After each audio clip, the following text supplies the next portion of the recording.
symbolizes the importance and impact of science to Neil Milch. We also have the hippo, which represents Misha's favorite animal, her plush hippo, which comforted her in the hospital after her accident, and it will join her in space. We also have the tennis ball, symbolizes another of Misha's competitive passions. And then we have Adonis, which he has his baobab tree, which is iconic to South Africa. There's also the spiral galaxy, which symbolizes Joey Hyde's astrophysics research. The dog bone shape and then the K are a memorial of Jason's dance-off brother, as well as a representation of the satellite of love from their favorite show, Mystery Science Theater 3000. And the shards that you see, those kind of shards of glass, those represent New Origin's commitment to breaking down the barriers to accessing space, including cost, nationality, and ability. All right, right now is an exciting moment. We are at T-minus about 28 minutes and 45 seconds into NS-37. We are going to toss it over to the vehicle, which is on the pad, and we are going to wait for Capcom. Now, that is an exciting moment where we get to hear from our capsule communicator that will do the astronaut comms check. Today, our Capcom is Laura Stiles, and she will be checking in this crew who has named themselves out of the blue.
Alright, I'm gonna turn you over to Capcom.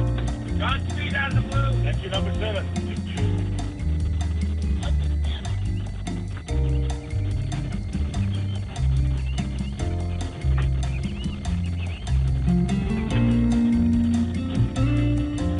Carmen line, blue control.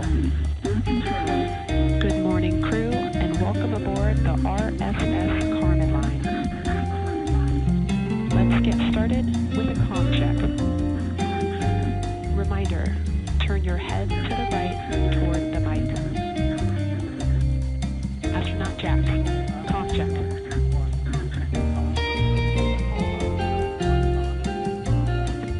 Copy. M, comm check.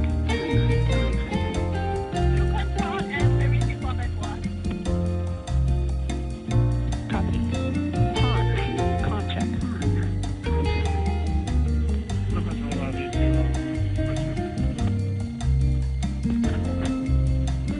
Copy. Zorba, comm check.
T-minus 24 minutes and 20 seconds from New Shepard's 9th mission this year and 37th mission overall.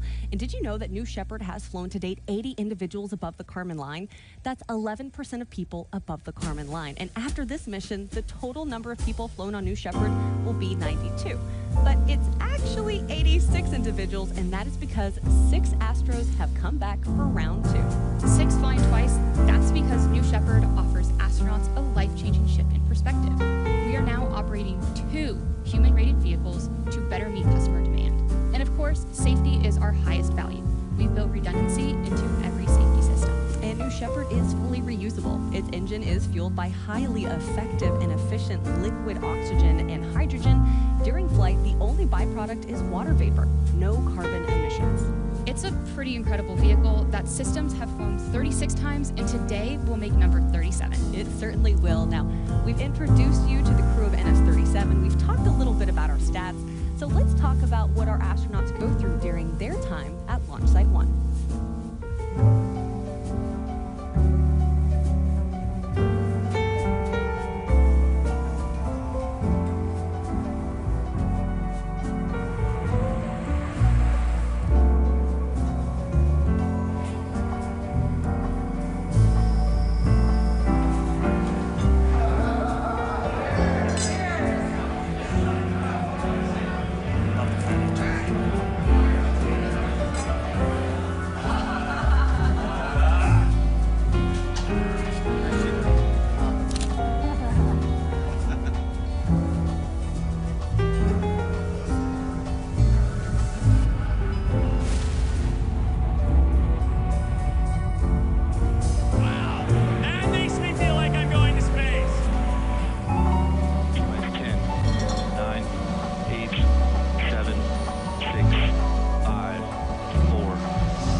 Experience. That video is just a taste of what our Astros experienced during their time out in West Texas.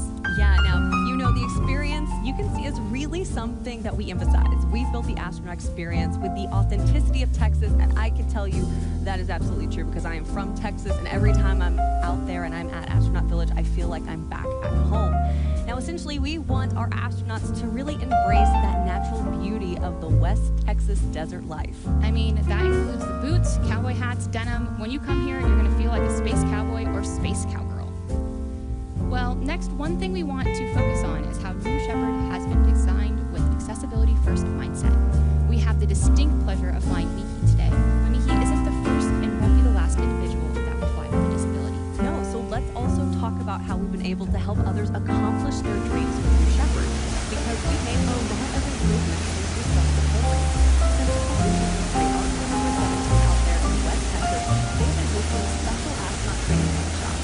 Now, this is something that they've worked on with our business resource group, New Hawking.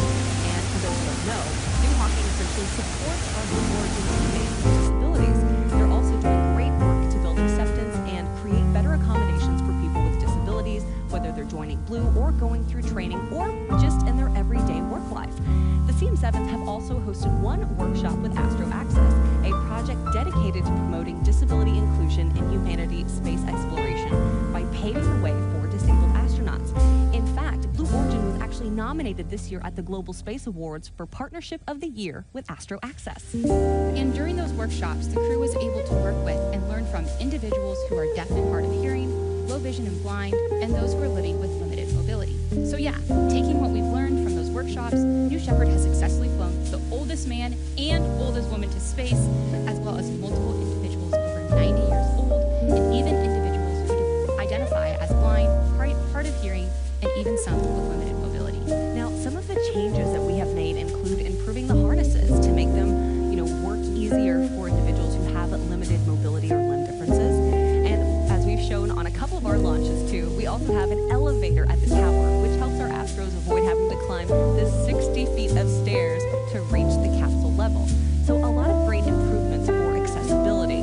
Now, based on our commitment and work to enable more people to fly, NS-37 needed no alterations for the vehicle for today's launch, where we will watch Mihi, who will become the first wheelchair user to ever cross the Kármán line. And that's because from its inception, the baseline design of our New Shepard crew capsule had accessibility at the forefront.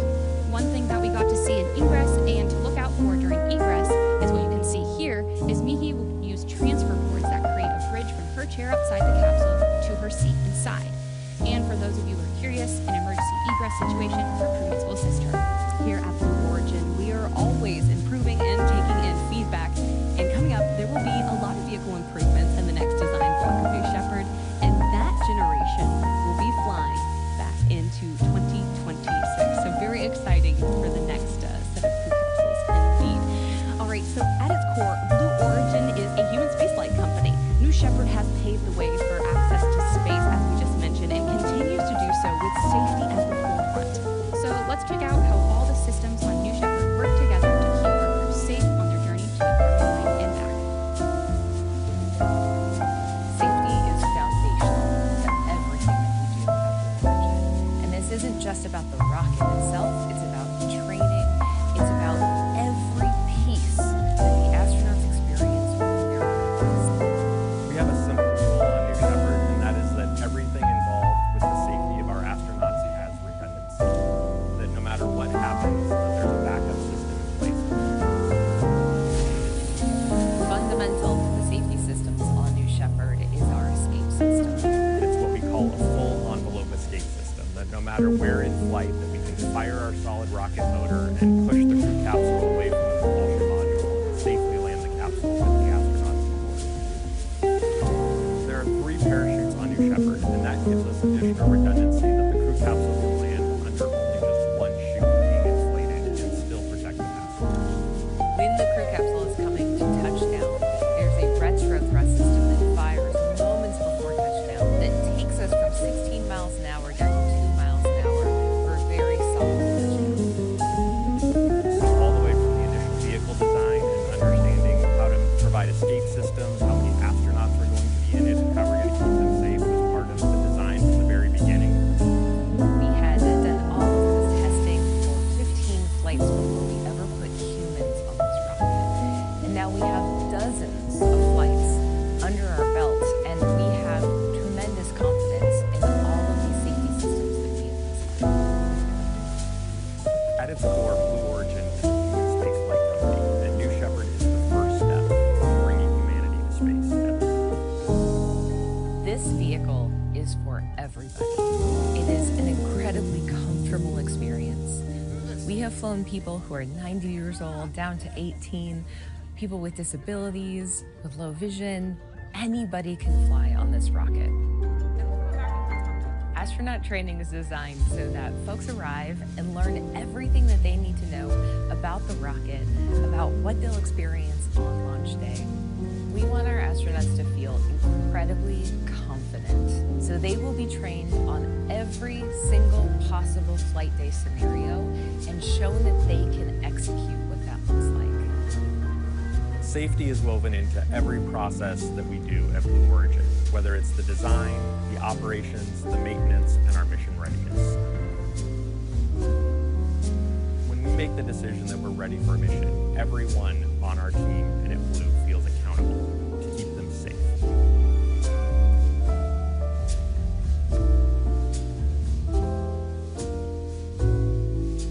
I can attest to the safety at Blue Origin. I've worked on B3PM, which is New Shepard's engine, for over 3 years, and safety is our highest priority. It certainly is, and I really love that package. It really brings it all together to the forefront for anyone who has questions about New Shepard. Now, right now, we're about T-minus just under 15 minutes until we see NS-37 take to the skies. Now, this is an exciting day here at Blue Origin because we are flying the first ever wheelchair user to space. Let's talk about who this crew includes, which is Joey Hyde, Hans Koningsman, Neil Milch, Adonis Peroulis, Jason Stansel, and disability advocate Mihi Binhaus, who will make history today as the first wheelchair user to cross the Kármán line, as we said.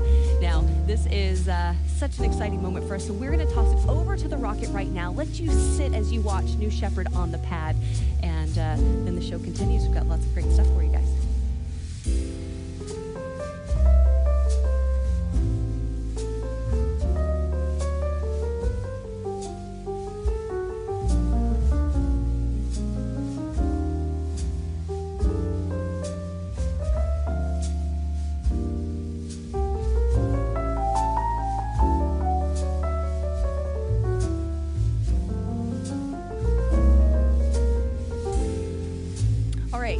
T-minus 13 minutes and 30 seconds, and we want to talk about some of the individuals that you have seen on your screen and you will see on the ground helping out our crew, making sure that they stay knowledgeable and safe, and that is our CM7 crew, aka crew member 7s. Let's break it down. The crew that flies to space and back is a crew of 6, and CM7 are actually virtual crew members who are right there with the astronauts from the moment they arrive in Texas through their entire flight training and all the way to the moment when they enter the crew capsule. Yes, they're also the first faces that they see when they go back out to the crew capsule. And for this flight, our CM7s are Jake Mills and Laura Stiles.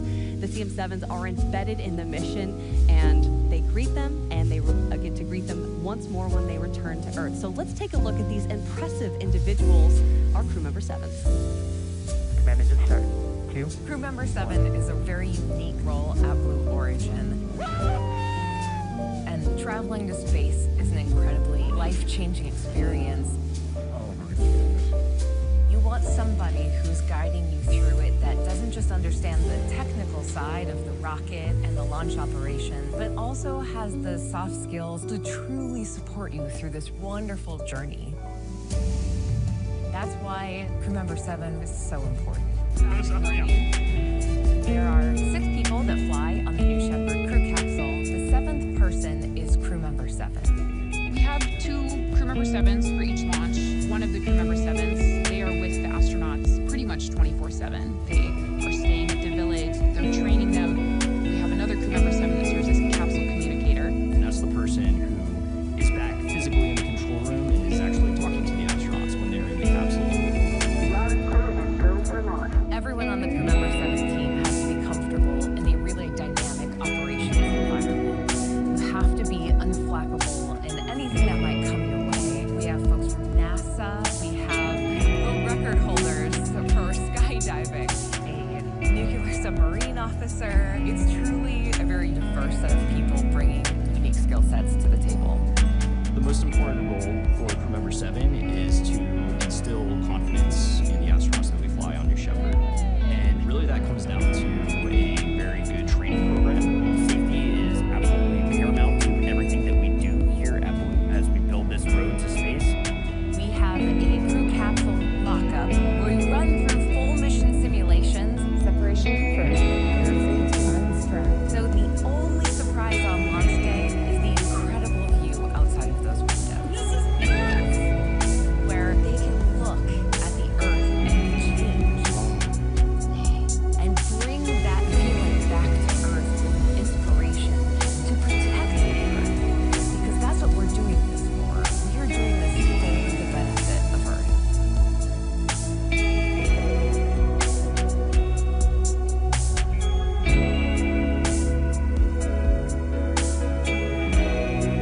And every time I'm out in West Texas, I get to interact with crew member 7s, CM7s. It is so cool to kind of see how they prepare for launches, how they help individuals, our astronauts, get ready and make sure that they're trained. And it's just so awesome to be able to learn from them, especially as we continue to fly New Shepard more and more. They are such an important part to the Blue Shepard launch, and they are simply amazing. Yeah, they certainly are. Now, if you take a look on your screen, we're at T-minus 10 minutes, and you are seeing that we have entered a hole. Now, we are looking at New Shepard on the pad. You can also see friends and family members there excited for this launch. Again, the crew of NS-37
Each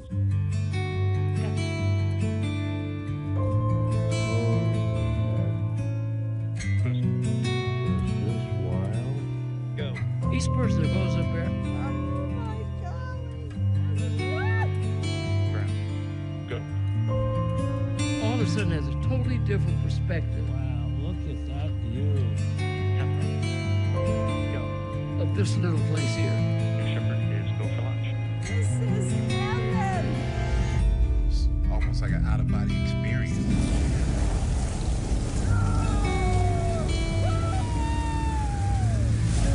Shepard has cleared the tower. This is a new era where people like a teacher from North Carolina gets to go to space. Space has always been something I wanted to do, but it's never been accessible until now. Look at that view. Look at the view. It's just unbelievable. You have to see it with your eyes to really, really take it in. Everybody else should go to space. Look at the Earth. Just look outside. Look at the Earth.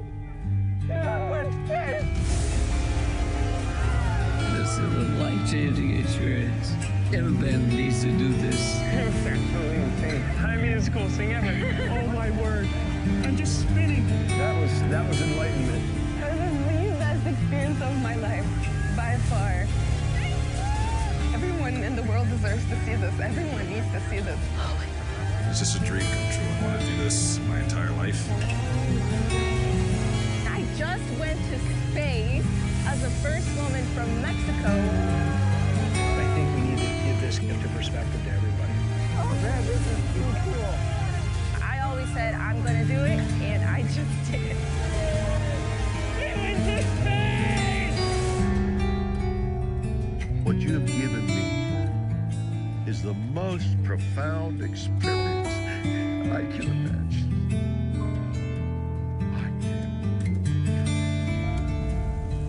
As soon as you land, you will want more of it.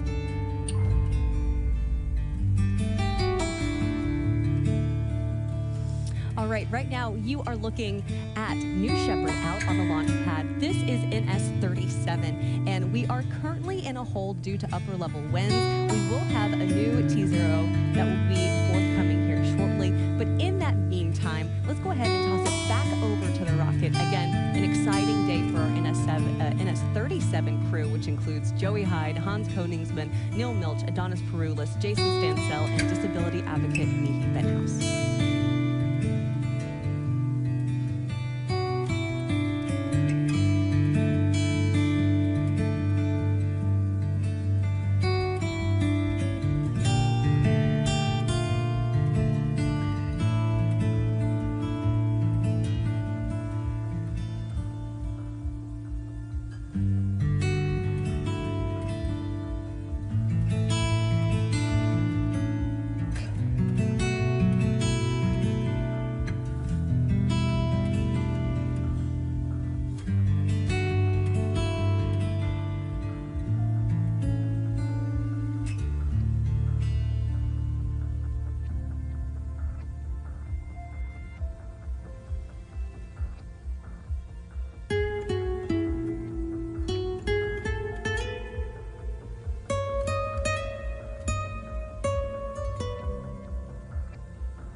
Welcome back, everyone. We are currently in a hold due to upper level winds. You are watching NS-37. Now, there's something we want to talk about. One of the most significant aspects of a New Shepard flight is the profound effect on the astronauts who've experienced it and the ripple impact it has on their lives and the lives around them. This is transformative. It's an experience that's often referred to as the overview effect. And the overview effect is really a cognitive shift reported by many astronauts who have viewed Earth from space. This phenomenon encompasses a range of emotion and intellectual reactions, including a sense of unity, having the ability to observe the Earth without national borders, which then fosters a deeper sense of global unity. Also, the fragility of Earth. Many astros report that the thin layer of atmosphere and the finite resources become starkly apparent when they look out of those windows. This helps them emphasize the need for environmental stewardship. It also has personal transformation. Astronauts report a profound change in their perspective on life, leading to a greater appreciation for the planet and the renewed sense of purpose back here on Earth. That's right, and it's such a huge part of what we do here as well. The impact that a New Shepard flight has on astronauts after a journey aboard is more than a physical adventure. It's a journey of self-discovery and profound insight. The experience, it actually often leads to a heightened sense of awareness. Now that's kind of like a greater consciousness of global issues such as climate change, poverty, and conflict, as well as inspirational leadership. Many return with a renewed mission to contribute positively to society, often becoming advocates for space exploration and environmental causes. And finally, there's like this emotional reconnaissance, like seeing the beauty and fragility of Earth from space can evoke powerful emotions, leading to a deeper connection with the planet. And one astronaut who can speak to this is one you might recognize. It's William Shatner. Yeah, let's hear directly from him about his experience. Holy cats. Weightlessness. Oh, Jesus. Oh, my God. Oh, wow. I can't believe this. Everybody in the world needs to see. There is Mother Earth and comfort, but what you see is black.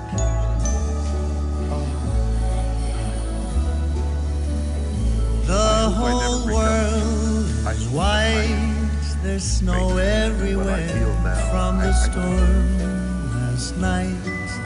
Winter is here, what you have given blue jays are watching the children's play on this bright and wonderful Christmas day.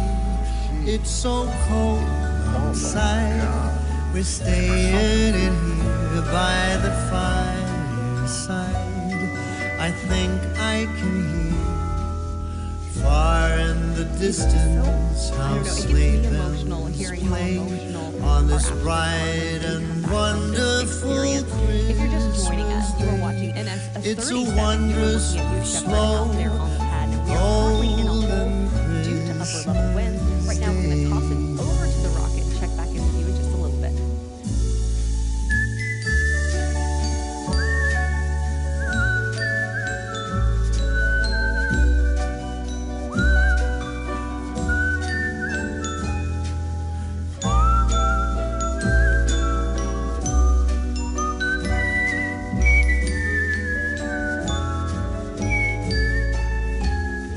When the sun gets low, you're still by my side the afterglow and warmth from the fire.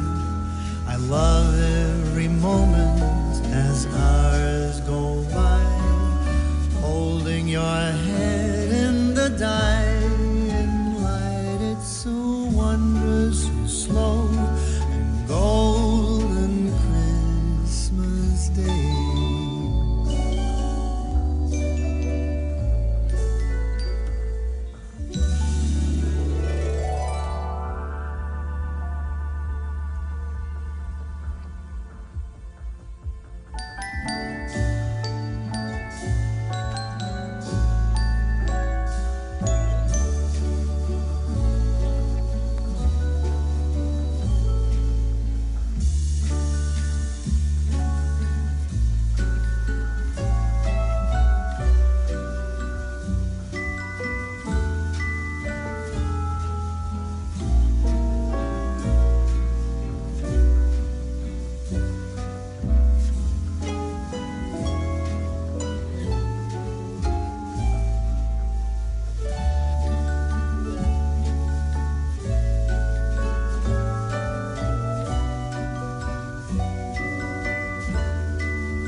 Watching NS-37.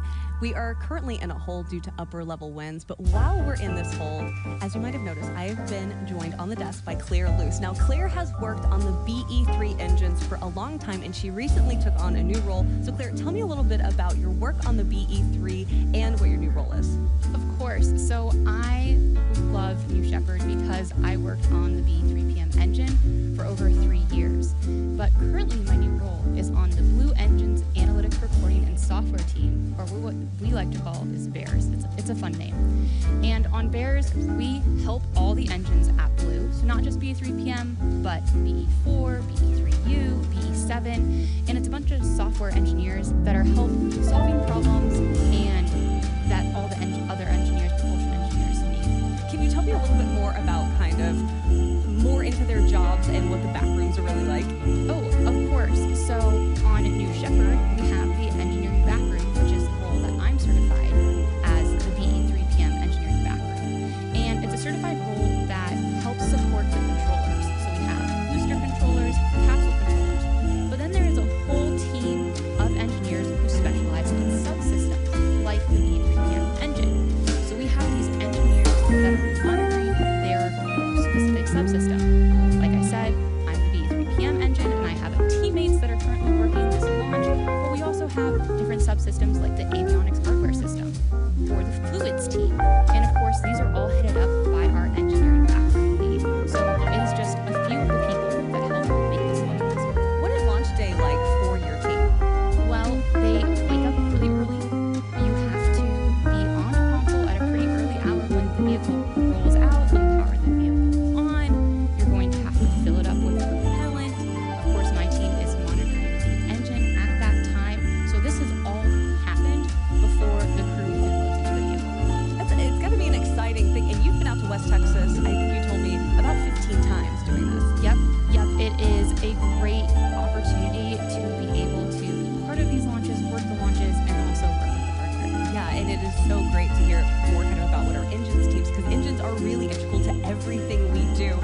Joey said it on New Glenn. It's like, I think people believe that you build a rocket, then you stick an engine on it, but that's not the case at all. You build the engine, and then you build the rocket from there. Yep, that is 100% true.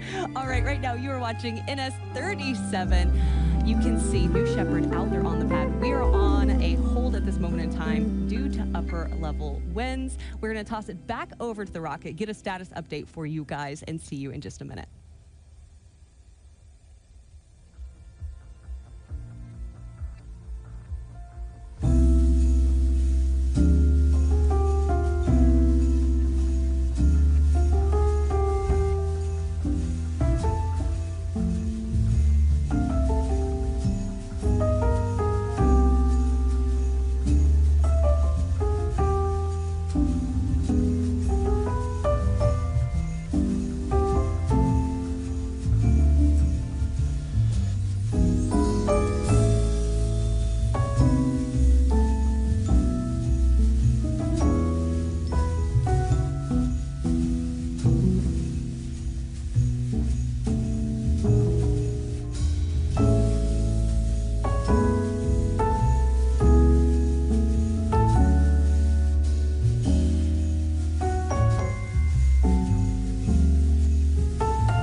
watching NS-37 right now. We are currently in a hold due to upper level winds, but not to worry. We get to show you exactly what our Astros have been up to over the last couple of days. And just yesterday, they had an exciting adventure as they prepared for this moment where they are sitting in the capsule as we speak. So this is them, I believe, going into, the barn, right? Yeah, that is where we store our New Shepard boosters. And as you said, it has a fun name, the barn.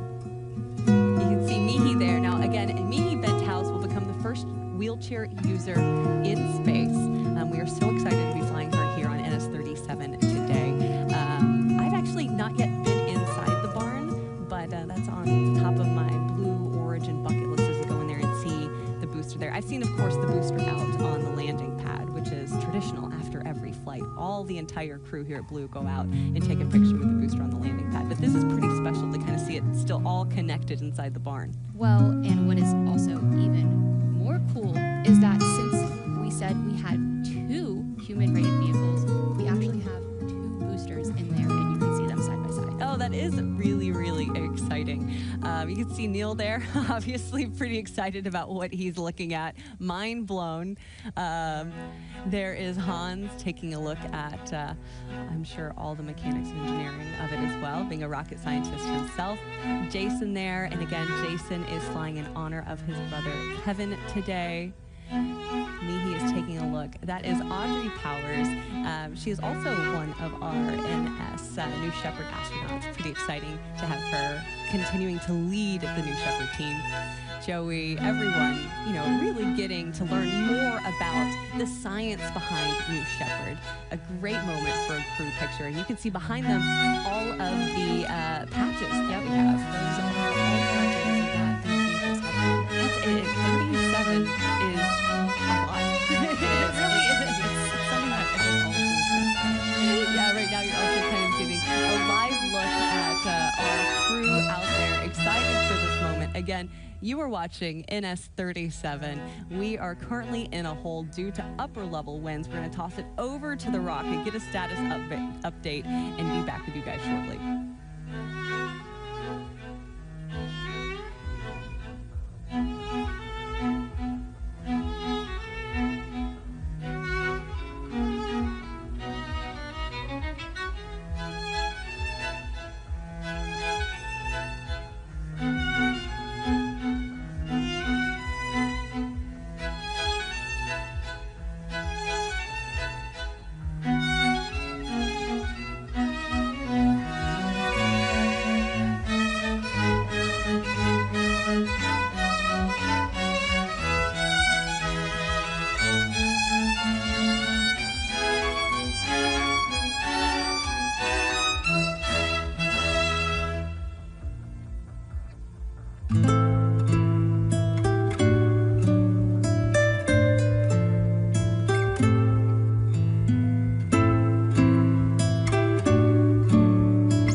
The hold has cleared. We were in a hold due to upper level winds, but now we are proceeding. We're at T-minus 9 minutes into NS-37. Now, in a minute, we are going to be hearing that crucial go, no-go poll. So let's toss it over to the rocket and listen in.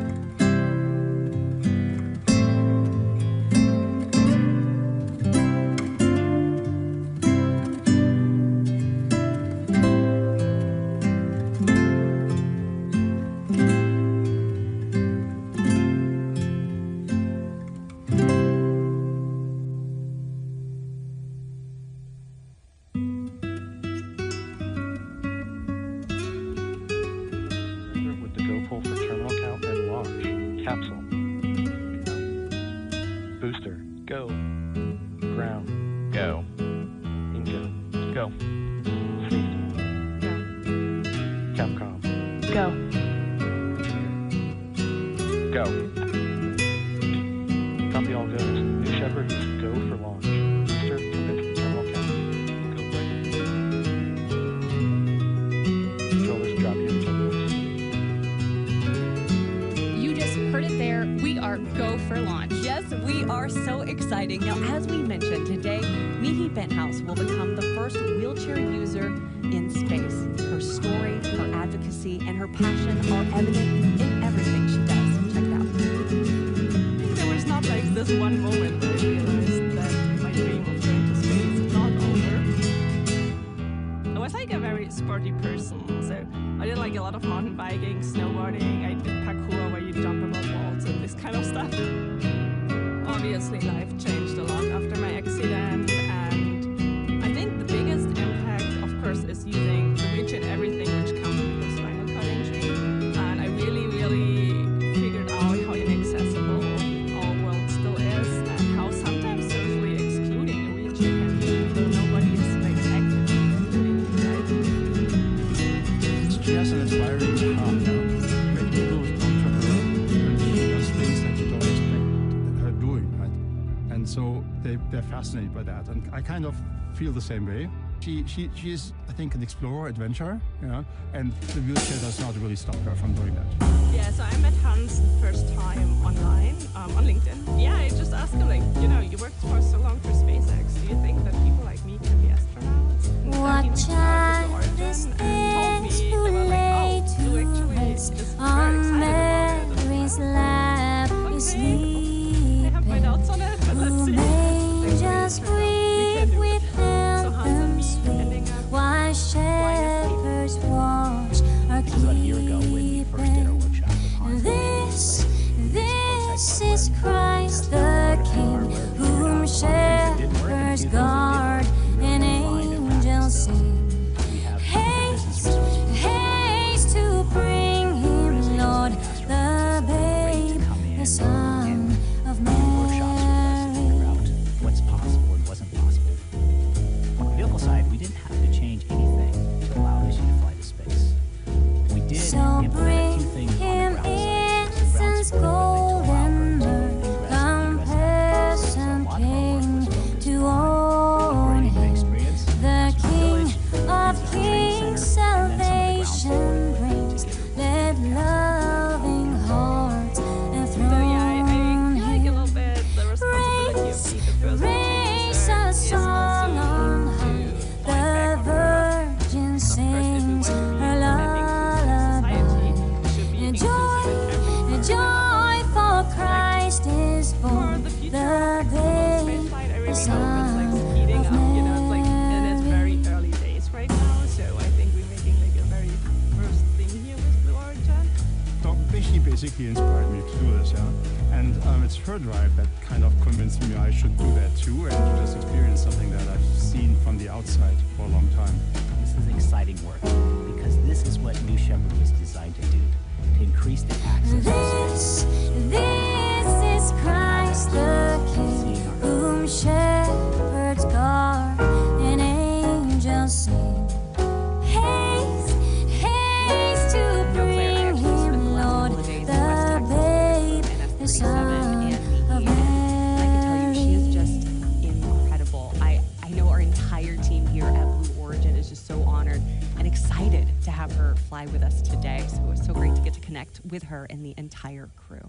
I am so excited to hear about her experience after she lands. Yes, me too. Now let's take a look on your screen and let's go a little into more depth about the flight profile. New Shepard is a suborbital flight and a fantastic way to experience space.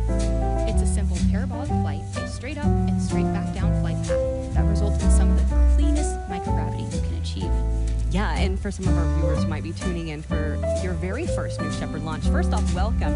But our New Shepard rocket has a vertical takeoff and vertical landing. Now, as you're watching, you can see, obviously, the capsule and the booster go up together, and then they separate. At this moment in time, the capsule is experiencing zero G. Our astros are looking out those big, incredible windows.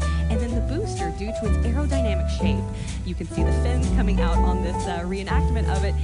It helps lead it back down to Earth about 2 miles from where it launched from. While that's happening, the capsule is then also making its way back to Earth. But because of its shape, it's more of like a teardrop type of shape. It's a little slower.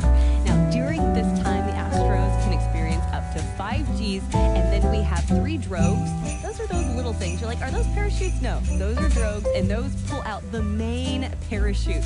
What's cool about that is New Shepard, again, redundancy, safety built into every system. We only need 1 parachute, but we have 3. And then right before it lands, we have that retro thrust system that puffs up that big little cloud of dust that you see. You think, you're like, man, that's a hard landing. It is not a hard landing. It is soft. It slows it down to 1 to 2 miles per hour. There is the entire flight profile for you on your screen.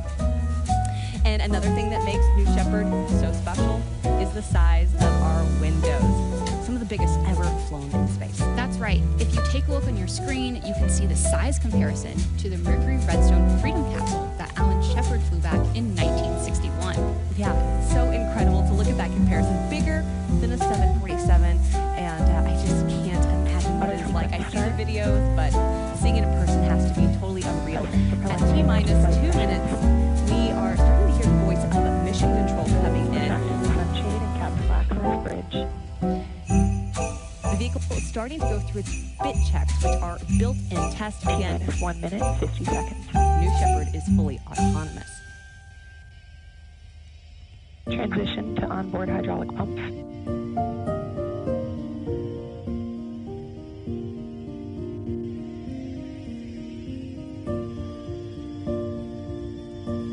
Executing aft fin and TBC bit.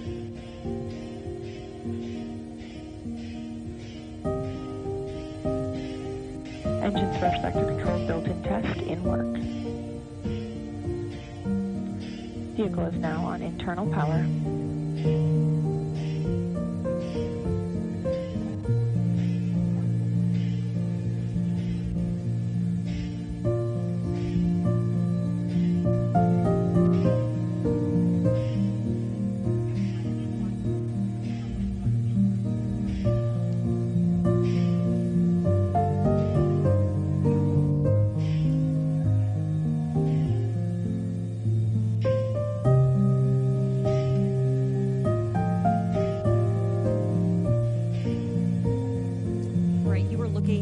Shepard on the pad. At just under 1 minute, we have entered a hold. We are listening in to the voice of mission control, which is Kate Wentworth.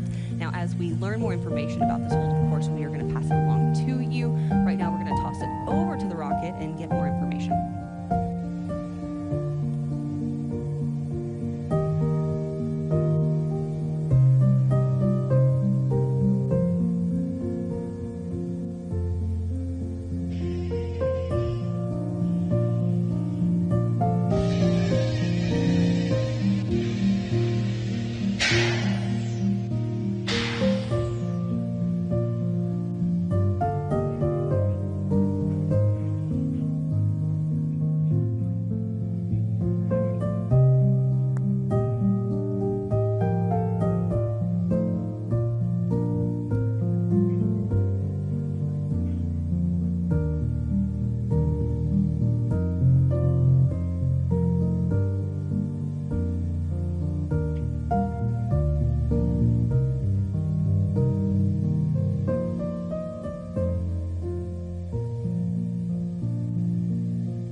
Hey friends, you are watching NS-37. We've entered a hold at just under a minute into launch. Now the hold was called to evaluate an observation during terminal count. I know everyone here is on the edge of their seats because this is such an exciting mission for us. Again, Mihi Benthouse will become the first wheelchair user in space. Now, while we wait, we want to introduce you entirely to the crew of NS-37, and let's start in seat number 1. Yes, in seat number 1, we have Neil Milch. A global business executive and entrepreneur, Neil launched his career through Laundry Lux, a family-owned business.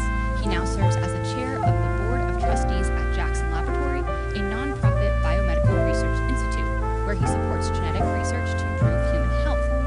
Growing up, watching the Gemini and Apollo programs, he adopted the Latin phrase omnia paratus, meaning ready for anything to guide his pursuit of science and discovery. And I got to talk to Neil, and I can tell you he is ready for anything. I know he's so excited for today. Let's talk about seat number 2. We have Mihi Benthouse. Now, Mihi is an aerospace and mechatronics engineer at the European Space Agency.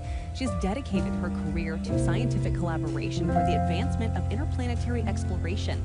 Back in 2018, she was involved in a mountain biking accident that resulted in a spinal cord injury, impacting her ability to walk. Undeterred, she has continued to pursue her passion for access and advocate for greater access to space. Now, Mihi actually flew aboard a zero-G research flight back in 2022 and completed an analog astronaut mission. She continues to pursue sporting activities outside of work, including wheelchair tennis. In seat number 3, we have Hans Koenigsmann.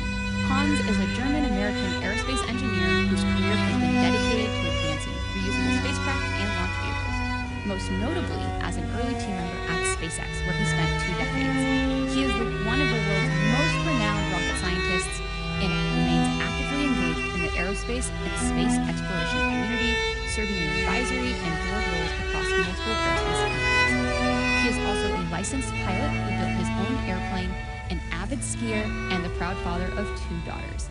He is excited to share his experience to inspire the next generation of space exploration.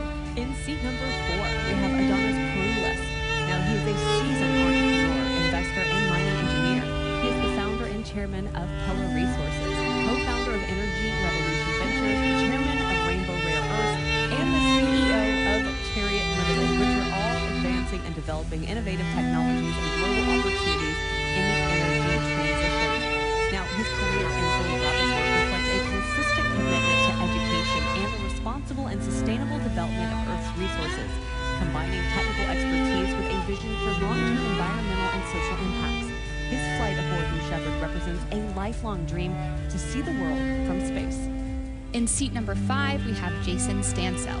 A self-proclaimed space nerd rooted in West Texas, Jason has watched the space industry expand to offer commercial spaceflight opportunities from his own backyard.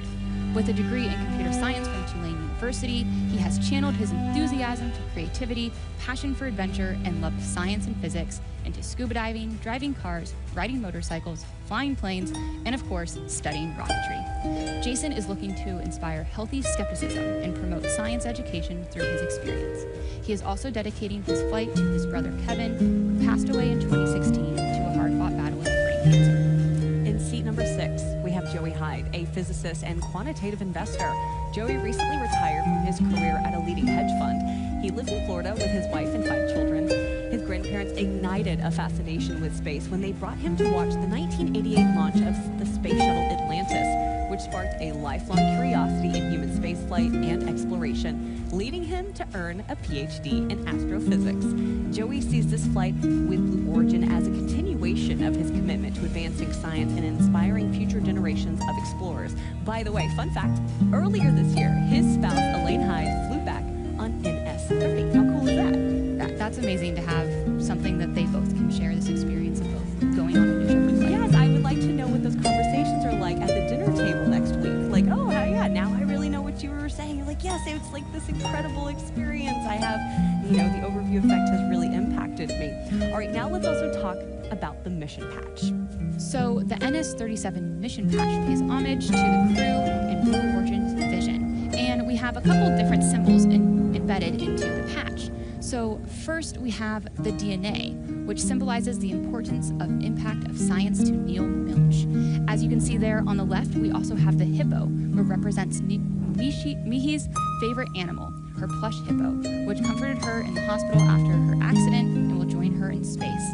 There is also on the patch the tennis ball, which symbolizes another one of Mihi's competitive passions. And Adonis is represented by a baobab tree, which is iconic to South Africa. Yeah, on this patch, which you see right there, the spiral galaxy symbolizes Joey Hyde's astrophysics research. The dog bone shape and K are in memoriam of Jason Stansell's brother, Kevin, as well as a representation of the Satellite of Love from their favorite show, Mystery Science Theater 3000. I love that show, by the way. And the shards represent Blue Origin's commitment to breaking down barriers to accessing space, including cost, nationality, and accessibility. So right now, as you look on your screen, you will notice we are currently in a hold. You are watching NS-37. We're going to toss it back over to the rocket and get more information.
the